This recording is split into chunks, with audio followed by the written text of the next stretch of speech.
This is the next part of the animation tutorial for CS150. As you can see on the screen right now, there's a little animation of a bird, fish, something. It's supposed to be a fish that's drawing across and animating out. So this time I'm going to just show you really quick, it shouldn't take long at all, to show you how to make a image that looks similar to this. It won't be exact.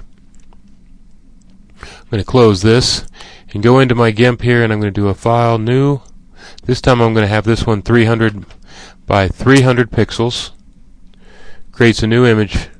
Here is my image, and so here is my white background. On my layers here I have my white background. Here is my image. This is my white background. So I'm going to leave the white background. I'm going to create another duplicate layer now, and this one I'm going to start drawing on. So I'm going to use a paintbrush here with the color being black, and I'm going to start drawing my line of my fish. So there's my first line of my fish. Now I'm going to draw the next line out here, but I want to do it on the next layer so it will animate, look animating. So I'm creating a duplicate layer, another layer, and then I will draw. So if I didn't like that draw, I'm going to draw, I hit Control Z. So there's the mouth on that one.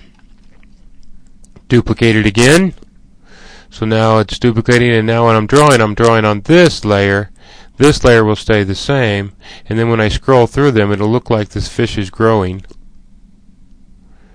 Down, duplicate, across, duplicate, back down. I'll just do it all the way down. Duplicate, give it an eyeball. Now it looks like a chicken.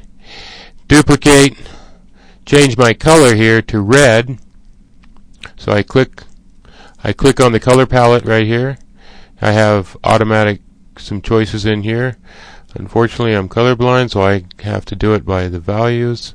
So I'm going to switch red all the way up. So now I'm drawing with this current color right here, which is red. Okay.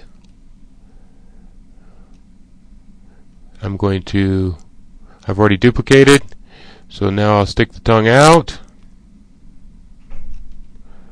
duplicate it, wrap it around, duplicate it.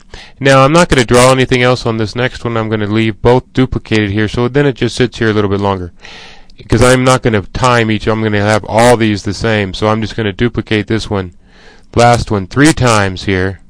So it sits there a little bit longer than the rest of them. And that's it. I've got my whole animation here. I can go back to dialog, filters, down to animation, and then over to playback, which I realize is off the screen right now, but it was there. So now I can hit play, and it draws it out. It's very fast, faster than I want it. And so I could go into each one of these frames like I did in the last video and slow it down, but instead I'm going to do a universal slowdown of all of them when I save it. So File, Save As. I am going to call this one Chicken, because it looks more like a chicken than a fish. Select by file type. I'm going to go down to GIF. My little GIF image here, GIF image, however you want to say it. Save. Now here is where I don't want to use flatten image. I want to make sure I save as animation, export it, and this next window that picks up, right now it's 1/10 of a second. That's what 100 milliseconds is, 1/10 of a second. I'm going to tell it to use 1,000 milliseconds for each one, loop forever. And so now each frame is going to be 1 second. So that last frame is going to be simulate as 3 seconds, since there's 3 of those frames. Save it.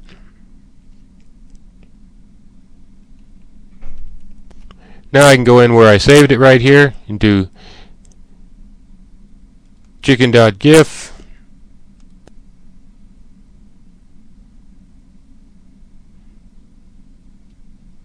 Now that sits there for 3 seconds. Starts over. So that's the second part. So you can do a little animation GIF like this for your first file that you turn in. The next one you'll do a morphing, which is linked in the next part of the web page there. And cut. Cut.